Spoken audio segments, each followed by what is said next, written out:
portion of south central Texas, including the following counties: Bandera, Kerr, and Real. When? Until 2:45 a.m. Central Standard Time. Impacts: minor flooding in low-lying and poor drainage areas. Additional details: at 11:32 p.m. Central Standard Time, Doppler radar indicated heavy rain due to thunderstorms.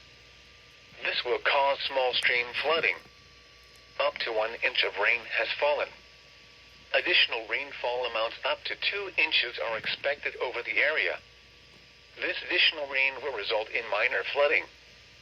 Some locations that will experience flooding include Lakey, Vanderpool, Hunt, Kerr Wildlife Management Area, Lost Maples State Natural Area, Mountain Home, Tuff and Parade Ranch.